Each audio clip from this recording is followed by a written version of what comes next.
Hey guys, Asher coming at you today in Raid Shadow Legends. Welcome to the video. I am not alone. I'm joined by Skratch. Skratch, welcome back to the channel, man. How you doing? Yeah, doing pretty good, Ash. Thanks for having me on, man. Having a blast in general. Yeah, what about you? I'm having a blast too. I'm gonna pull no.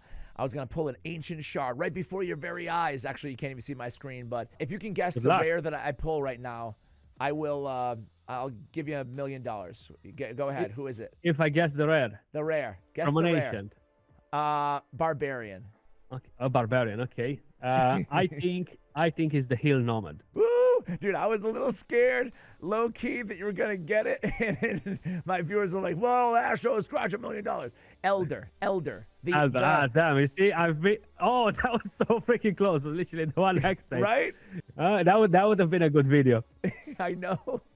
I would never live that down if you had nailed it. All tan without the red. Anyway, today we're not going to do that, even though it could be a little fun game for a future collab. But you know, I thought it'd be really fun to bring Skratch on. There's been 3 banger IP collabs that have happened over the last few months. We're going to rank our favorites really quickly as a precursor, appetizer to the main course here. But before we do, let me introduce the collabs. We've got all champions from the last 3 collabs. We're going to rank them in draft order and argue about our choices and why the other one is wrong, or agree along the way. If you haven't checked out Skratch's channel, make sure you do so. We're going to do a collab over there as well, doing the same thing really with mythical champions. So collab number 1 is, of course, the Teenage Mutant Ninja Turtles. Cowabunga! Collab number 2 is Alien vs Predator.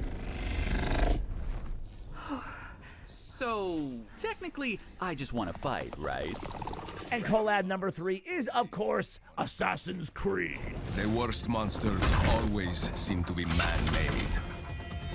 How do you rank these tier lists for you personally? Maybe the IPs themselves and then like the champions. No names though, no names. Wait for the draft. Yeah, not the champions. So I think in terms of IPs, I'm definitely it's a bit hard because I always love freaking Alien versus Predator. Okay. And the new series, by the way, if you haven't watched it, Alien is absolutely amazing. You're going to be the first person to transition from a human body to a synthetic. Because I'm special. That's right.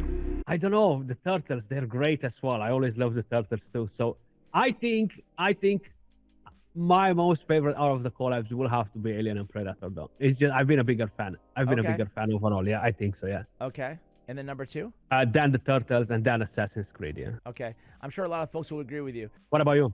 Dude, I'm usually not this aloof to, you know, big things like Alien and Predator. I've seen the Alien movies, right? But I haven't seen the Alien vs. Predator. And then I watched one, and I shared it with my audience. I was like, yeah, I caught the movie. And apparently I got the wrong movie because everybody's like, you watched the wrong movie. So you anyway. watched the newer ones, which No, I watched the old one. Or maybe, the oldest one. Yeah. Whatever one I watched, it had like 20% Rotten Tomatoes, and it was right. Rotten Tomatoes was right in that circumstance. It was a pretty lousy movie. But anyway, I'll check out the series on FX. It says it. Did you know that it says watch Alien Earth right on the Champions screen? Does it? Yeah. Oh, okay. I had no idea about that. It says FX and everything right on Xenomorph's little. Oh wow. Yeah. Anyway, cool. I'll check it out.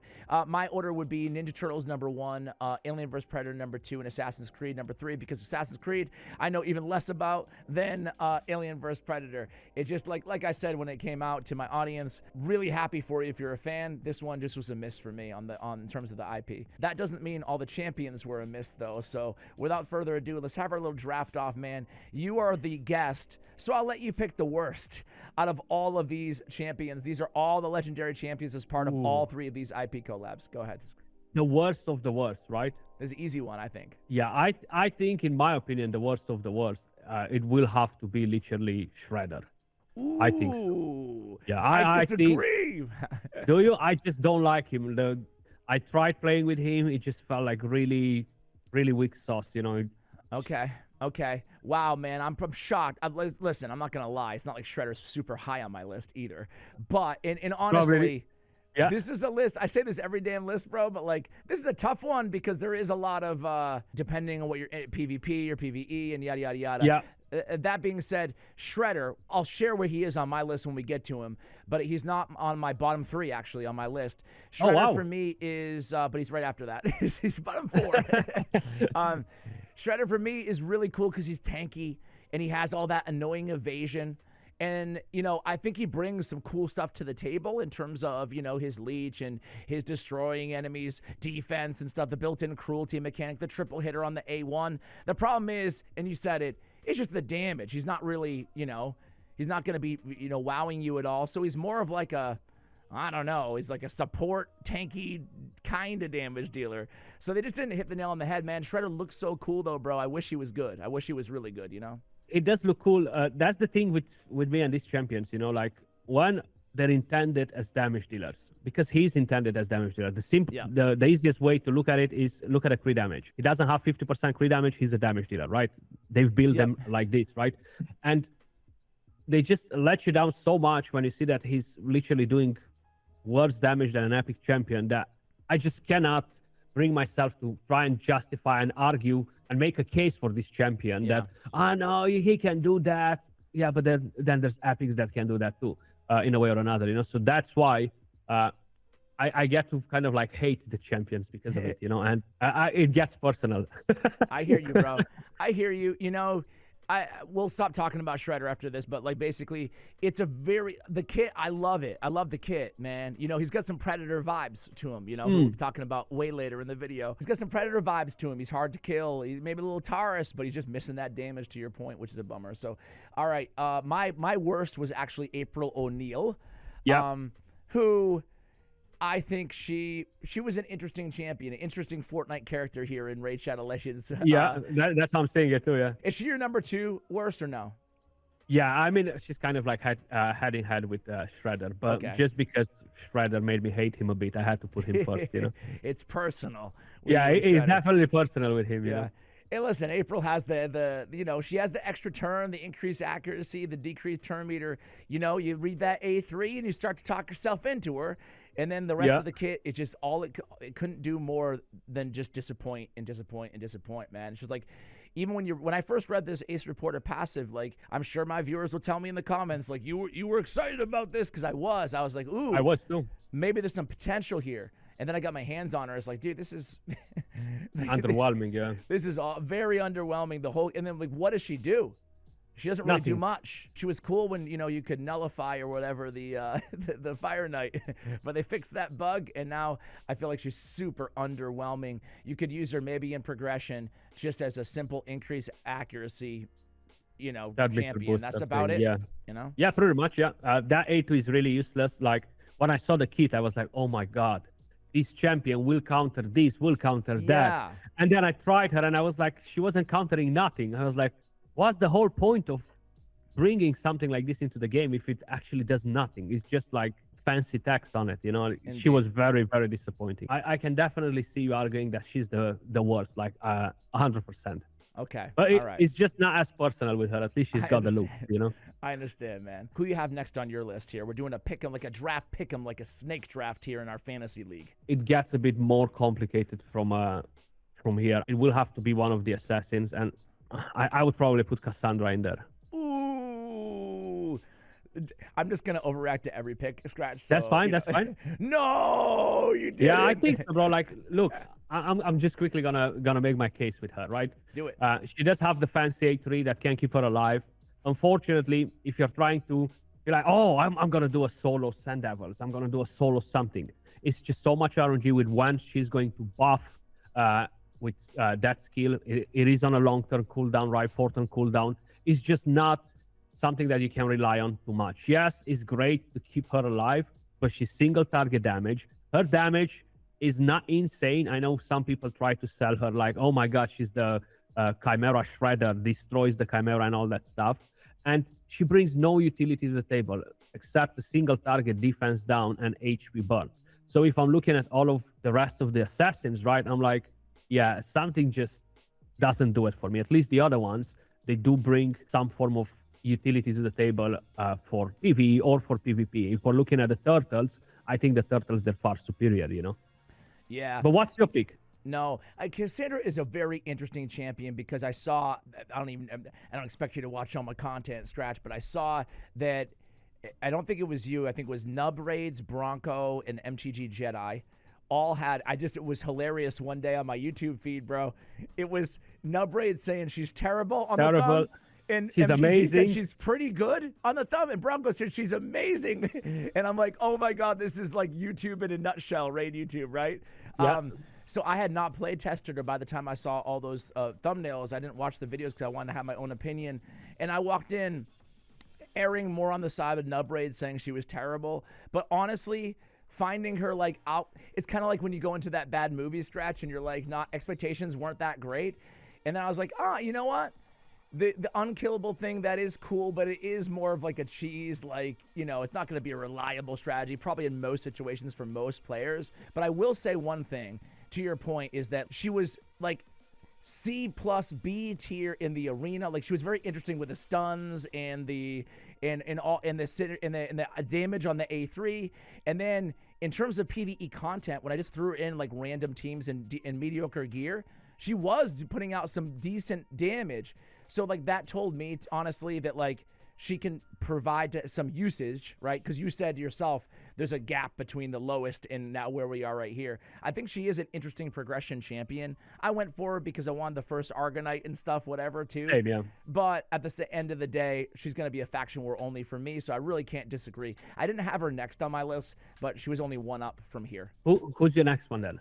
Next on my list is actually, and I could be totally wrong because I don't have this dude, but my next is my least favorite assassin, and you might think I'm crazy, but I'm putting Shaq Daddy.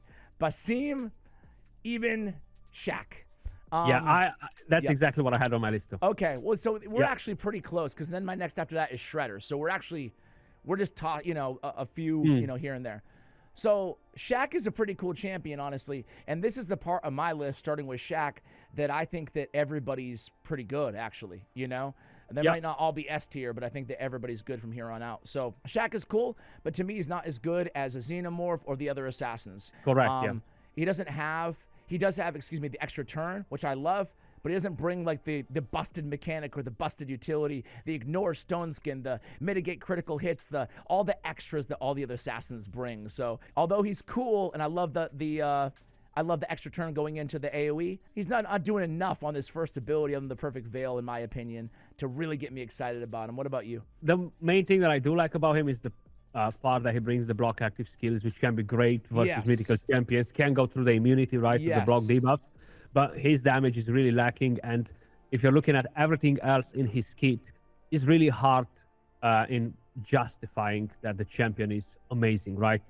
All of these things could help you a little bit in PvE, but even in PvE, the damage is going to be lacking. So you're only going to get control out of the A2, right? And a debuff spread, but it's a very mediocre debuff spread too. It's nothing special. Totally agree. And you said it best, and I meant to mention that the damage isn't that great. You know, his A3 hits, I think it's a 3 multiplier on a 2-time hitter, and his A2 is a 4, you know? So with a base 1487 attack, it's just not adding up. But I agree with you, though. The block active skills ignoring block debuffs is super cool. So not trash, but that's where he ranks. Okay, I had Shaq next. Then I had Cassandra, and then I had Shredder on my list. So now we're caught up on both of our drafts. Who do you have next from here? So I think I'm going to have to go with another assassin. Ooh. And I'm just making sure that have them in the right order, right? I think Edward is the next for me. Okay. This is our first. Yeah, go ahead. He's my most favorite. Okay. Out of the assassins. I've played Black Flag, I think was the best Assassin's Creed they've done. I'm not like crazy with Assassin's Creed either, right? The thing is, I really had slightly higher expectations from him. I do like the fact that he double hits, steals buffs, third meter, has a chance to put to sleep, but is all related to the ensnare, boosting the damage, the skill that actually should be doing damage, that ignores shield, stone skin, and block damage, and puts the block revive, is lacking a little bit, right? And he is really intended as a PvP champion. He's not really going to bring you the craziest utility in PvE. It's nice that he gives you the Veil as well and on the other assassins, but I think as long as they don't have crazy utility in PvE and they're lacking in PvP, I think he's the one going on the list next. Yeah, I will talk about him, I guess, when I have him, but this is our first, I would say, probably a major disagreement. That being said, I What do you don't have? own him. I don't own him. So I've wanna be tried him. clear. I've tried him, and I wasn't very impressed with him. You know? Yeah, I've had test server experience, but no, like I don't have any of the other assassins other than Ezio. But well, screw it. I'll talk about him right now. I had him a lot higher on my list. I'll share when he comes up. But I think it's just like, I mean, it says it. I mean, you could just read the kit as to why having the ignore stone skin that has a block revive is. I think only Mezimel has that ability. So having it on a Force Affinity champion is really a strong opener, obviously. And then I just love AoE buff steal, like especially if it's all buffs. So I love that. The sleep that ignores block debuffs is actually more useful than you know one would think, because normally, you know, block debuffs are going to be an issue. It is interesting though, Skratch, how like it's not just me that like more and more and more debuffs are ignoring block debuffs. Yeah. So much so that it's like, dude, do I even need block debuffs anymore? Should I even bother with it? You know, it's pretty crazy. Yeah, I think they have to though, because there's just so many crazy things happening in PvP now with all of these sets. They need to find a way to make sure that we are not staying in a fight for like 20 minutes, you know. What I also love about this dude, about Edward, and the reason I have him, not the reason, but another reason I have him so high, is his A1 having a 25% target turn meter reduction on each hit. That can't be resisted if he's under that Veil or Perfect Veil. Yep. Like, that's a strong, well, it's insane. It's like an allure A1, you know? So next up, I had actually Mikey now on my list, my first turtle. Yep. Michelangelo. It actually says a lot about how good Mikey is, I think, by this ranking, not how bad he is, right? Because this was the freebie, and also shows maybe how good we think Ezio is, because we had that freebie above this one. Listen, Michelangelo is a very weird champion. He's got, you know, the taunt on an attack-based champion. He's got the evasion mechanics. He's got the debuff spread, the stun, that like... He is so unique, and that's what makes him so cool, you know? I like that he brings his own increased attack. He's weird, but he doesn't... It's hard to define this dude. His damage isn't insane. His support isn't insane. His survivability isn't insane, but he can lend a lot to all of those areas. He even has some sustain with his own shield. So he's tough to rank, bro. Obviously, he's better when he's with the other turtles, you know, as many as you can put on the team. But I think he's an interesting champion who does fit well with a bunch of different archetypes and a bunch of different teams, and is pretty versatile as well, everywhere from Phantom Shogun to arena teams to wave content and a lot of other places. So yeah, I think he's really good. He's pretty much on the same spot as you have him. He was my next anyway to pick. Cool. I think he's great, but they are slightly better champions than him on left out, basically, that we haven't talked about. Decent damage. He doesn't have the craziest damage, though. I do like that he has the debuff spread with all of the debuffs, not just two random or anything like that, which is massive, right? And the passive is actually tons of fun, too. But as you said, there are some better ones left there. Yes. All right, well, speaking of better ones, who do you have next? So next for me, it's gonna be a bit more complicated. I think I'm gonna have to go with probably the Xenomorph. That is also who I have next. I think the Xenomorph is great. It's tons of fun, especially in PvE. That debuff is crazy, how it just kills the waves. Like, I had a blast playing it, right? Definitely bring in more utility in PvE than you would have, for example, I don't know, like even Edward in PvP, right? Like, Xenomorph in PvE is going to be a bit more impactful with everything that he brings to the table. The poisons, that crazy thing, the stuns. That's why I think he kind of like belongs in here. A lot of people love him, Xenomorph. I think a lot of them are using him in the clan boss. For PvP, is not that great though, of course, but for PvE, I think he's a pretty good champion, a fun champion. He's similar to a few of these champions. He's very hard to handicap because he's he's such a niche beast in PvE, like anywhere you need poisons or waves. And his damage is great. His raw damage and his poison damage are both great. So like, I think he's just been a tremendous champion to add to the game, honestly. But that being said, he's in the middle of the pack, slightly ahead of some of the rest. So this is where things get really tough for me. I just pulled, I haven't released the video yet, but I pulled off air Augustine, Pontiff Augustine. Yep. And dude, I'm not gonna lie. So first of all, I had an awful shard opening video where I just wailed out for him. I didn't get him, and I was bummed out. And then I pulled him right off air, and I was like, yes! And then I couldn't wait to make a video being like, I have him, he's amazing. Because honestly, I really love this kit, man. I love this passive. Every time an enemy receives a buff, is healed or has a turn meter filled, 50% chance of decreasing the duration of all of their buffs by 1 turn. That's nasty. I love the extra turn with the intercept and increased accuracy and turn meter fill with a 110 base speed. And I love the AoE buff removal and decreased turn meter. And honestly, block active skills on the A1 at 100% land rate is also very, very nice. So I thought this dude was going to really be, you know, I guess 9A level, you know, like in my head. And it was kind of like that battle of that war of expectations again, like I alluded to earlier, where, you know, I tried him on a bunch of teams, and listen, this is coming from an endgame player such as yourself, so I have a lot of champions, I have a lot of options, and he just wasn't better than any of the value, than the champions that I had in those roles, you know? Not to say that anybody, I guess the only role he would be better is with a Nell, or a Volcanos, or someone who's dishing out a ton of burns and poisons so we can get that intercept set up stack with the increased accuracy, which they need as well. So he does have his use cases, but I was hoping he'd have more mass or broad appeal on my account. I think that's his best use case, but he's niche in that use case. And basically for PvP. That's my experience with Pontiff Augustin. I really like him, but I was hoping for a little bit more. I think there's something after the extra turn where you go in, and the big payoff is buff removal, which is great, but it's ensnare, which is good, but it's not block active skills or it's some like real robust control ability. So anyway, those are my thoughts. Do you have him? Do you agree? Do you disagree? I think I would have had him maybe one position higher. He's a champion that I haven't really got to play, but as you said as well, when I saw the kit, I was like, damn, he has a solid kit. Think about it, right? You are bringing the increased accuracy, you're gaining the extra turn, and when you're moving into the other skill, you're removing the buffs. Is a 50-50 with the stone skin, right? So that's a bit of an oof. And then the ensnare, all it does is basically blocks the enemies from gaining turn meter. And if they already have full turn meter, it's not really going to be such a massive difference in terms of what you're going to do or not. Yes, he can decrease additional turn meter on them as well. I would find it hard as well to fit him in any of my teams. Maybe I would change my mind if I get him and play him in live arena, maybe. Who knows? Right? Where it's about speed. Maybe the same with Edward.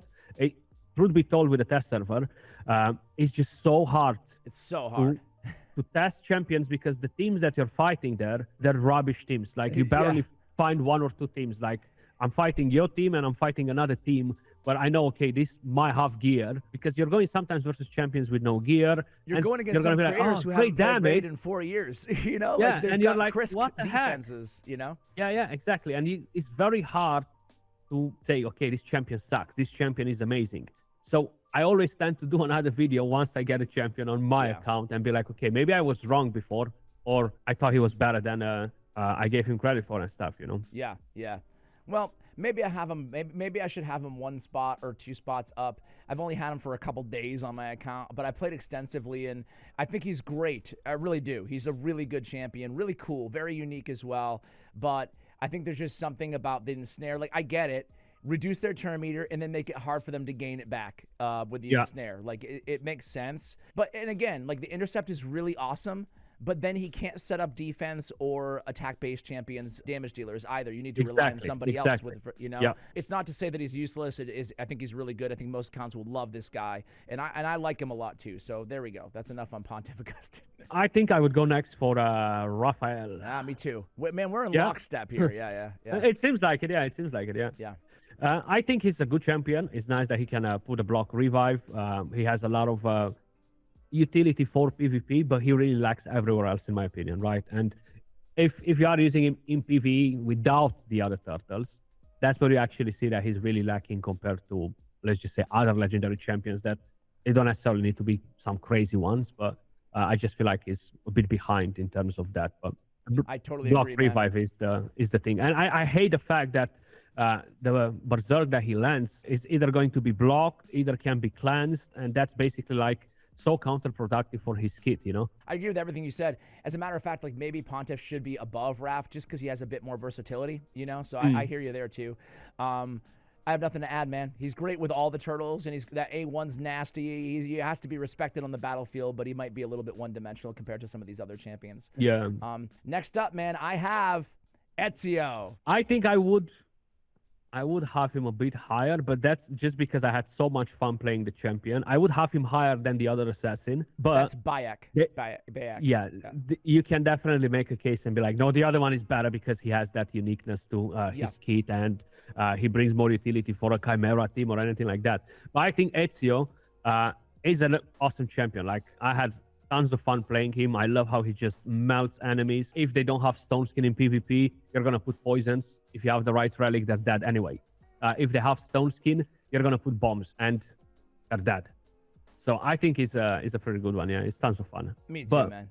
I think it's he's not been- like something completely busted, you know. Well, to your point, man, what a fun champion for people to get their hands on. And he does have that PvP element to him where, you know, mini Nell type vibe going, right? Where you can go in there and activate the poisons, put on a rack and elixir and have some fun even if you don't have an OP mythical, right? So I think there's a lot to love about this dude. He can be, you might not have a Xavier, an Eleanor, or whoever on your account. He can be your poison combustor on those teams as well. So he fits in like so many different types of content. He hits nice and hard with his hidden gun. There's just so much to love about him. And he has speed in all battles. Just like a really good overall utility champion. I'm with you. I mean, I think this is like 5th or 6th on my list, so I'm really, really high on this dude as well. I can't believe I'm putting him over the damn Void legendary that I just pulled, you know, in the... Yeah, I mean, he's more fun in my opinion. Yeah. Like, I think that's very important as well. It's not just like, okay, which one has the best kit on paper, you know? Because you're going to end up in playing and you're going to be like, you're not going to be excited. As you said it, you were expecting that champion to be great. And then you played him and you were like, well... I mean, the more I play with Ezio, the more I like him too. And I think probably a lot of players probably feel that way from the comments and whatnot lately. All right. Who do you have next here, man? I guess you have Edward? Or no? So it's going to be the other assassin, the... Bayek. Bayek, yeah. I think he's not a bad champion. Don't get me wrong or anything. I think people this is top 5 territory, so obviously. Anyway, they're good. I think he was a bit overhyped. The passive is very interesting though, with the fact that if they have higher accuracy than the enemies cannot crit, right? I think it's definitely solid. I don't know. The other ones are a bit more fun as well as champions. He felt pretty boring playing him. You know, like pretty hard to keep up the teams with him. To kind of like build the teams, especially for PvP. He can be pretty useful in Hydra for trials. I think he's great from that point of view. Good for Hydra as well. Did I say Hydra before? Chimera and Hydra, sorry, my bad. In PvP, I find it a bit harder to integrate him in any of my teams just because of that passive. I mean, I don't have him. Similar to you, I played around like a little bit on the test server with this guy.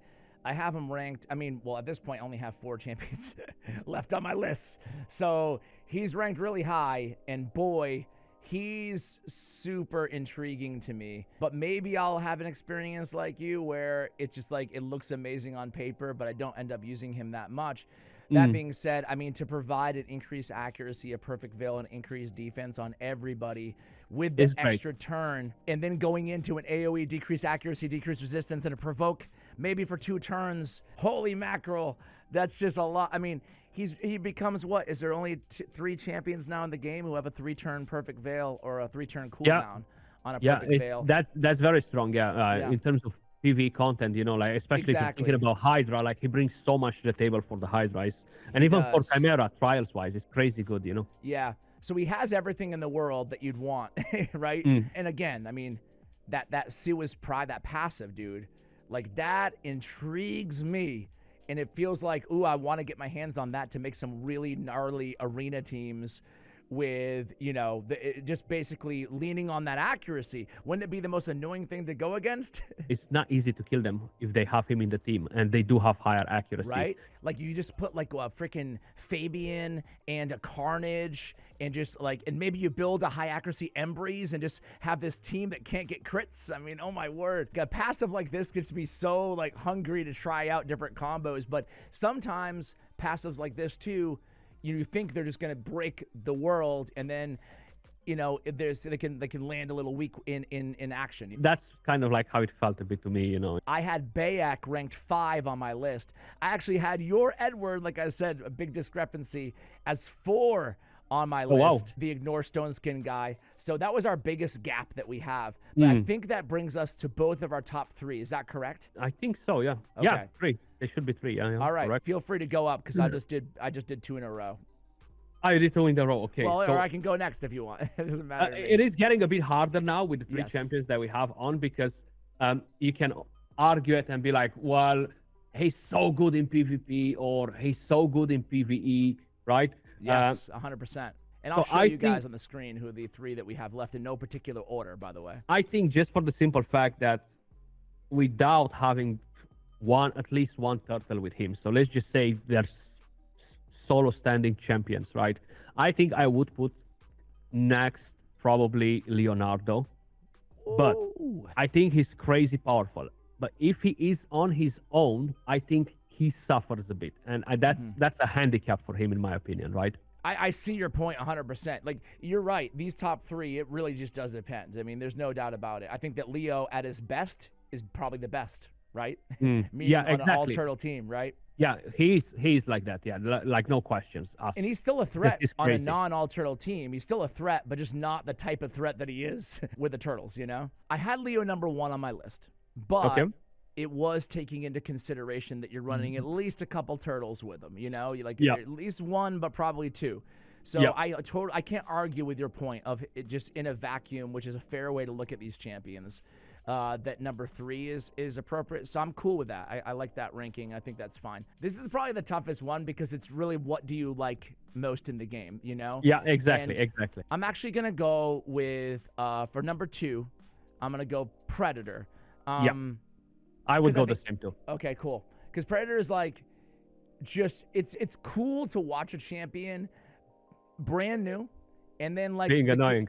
the community kind of decides, like not decides, but gets more experience with them, and they're like, okay, is it really a meta or is it just a promise of being meta? And when they realize that meta, you know, solidification, you see the use rates and you see more and more and more and more Predator. It's kind of cool to see, you know, that, oh, he made it. Like, he's defining the meta right now. And that's Yep. Predator in the arena right now. So, so tough to kill, so vicious when you can get that first kill and start getting that evade up and getting those counterattacks in. It's just like, and he's, you know, tough to build because you do probably want accuracy for the Hunter's Gaze and everything. But you don't have to have him like as fast as a lot of other nukers as well. So I think that he can lend himself to different sorts of builds, you know? So overall, he's just a tank who can delete and do a lot of damage with that smart disc. And then all the perfect veil evasion synergy is just so cool. Yeah, I would put him as number 2 as well, because he's really leaning into PvP, and in PvE he's not really that bringing that much to the table. And indeed, in PvP he's just kind of like becoming better and better. I think it's just so much RNG, and that's the main reason why people use him, because he can be so frustrating, evading, and then having that crazy good RNG to wipe your team, you know? Yeah. I think that's the main thing why people started using him in their defenses. It's good damage on the A2, the A1 and the A3 is lacking a little bit, but if you give him the craziest gear, if you have a good blessing on him, maybe a good relic, that will up the damage quite a bit and make him able to compete with the rest. Yeah. If you're underwhelmed with your Predator out there, just try to stack on more crit damage as you possibly can, you know, because I think I've seen a few builds that are super, super high HP, like ungodly amounts, but with HP, there's no increased defense or increased attack that you can use. So you really want to try to scale that, even if it means putting like a malefic talon on him or whatever, you know, to get that crit damage on a relic. That only leaves one champion, Skratch. Who's it going to be? That's Donatello, the fusion champion. I can't believe it. I can't believe know, right? He's number 1, man. I think he's great. In PvE, he's like a monster. If we're talking about clan boss, dungeons, Hydra, Chimera, in PvP, you can use him as well. Like, you name it, he's gonna be there. Like, having the ability to heal, having the ability to decrease the cooldowns of skills, give you that increased speed, having the ability to cleanse, the continuous heals, the strengthen, the thermometer boost, and then the passive too, keeping your ally alive. I think he's massive. I think he's an amazing champion. Yeah. I agree, man. I mean, not much to add. There's so many ways to utilize him in so many different situations. He is, because he's not better than probably 3 or 4 of these champions in the arena. No, he's not. Definitely not. You not. could say the same thing about him as you do about Leo in the arena, where he needs Leo or another. Like, he doesn't need them, but that's where he's at his best, right? You can still use him without in the arena. and still, like, he still provides, so he can be your turn meter booster. He can also just be your support cleanser. He can be an anti-Fabian or an high resist or an anti-Yumeko Crixia, whatever, you know? So, like, the I got you, bro passive. He just, every skill that he brings, he's doing something really good for your team, and he has that versatility where it's a lot of champions, you're just automatically going to start out with one skill because it's far superior. But like all of his skills bring something that you might need in a certain situation. So I agree with you. Donatello is the most versatile, thus the best, I think, out of all these champions. 100%, yeah. That's how I'm valuing them, you know, based on versatility. Yeah, we'll see what the next IP collab is going to be, man. Maybe, I don't know. We'll see. I have no idea. I have no idea what's going to be next, but let us know if you have any, any IPs on your wish list that you'd love to see collab. I didn't think Ninja Turtles would even look good in Raid. Did not. Same. Like, in my mind, I'm like, dude, Ninja Turtles, bro. Like, even though I grew up with it, and of course I loved it, so maybe they can just keep speaking to the 80s and 90s nostalgia, and we'll be good. Anyway, we're going to go do a collab on Skratch's channel talking about all the mythical champions in the game. That's probably going to be a long one, so we're going to head on over there. Thanks for watching till the end of the video. Much love, and as always, take care, guys.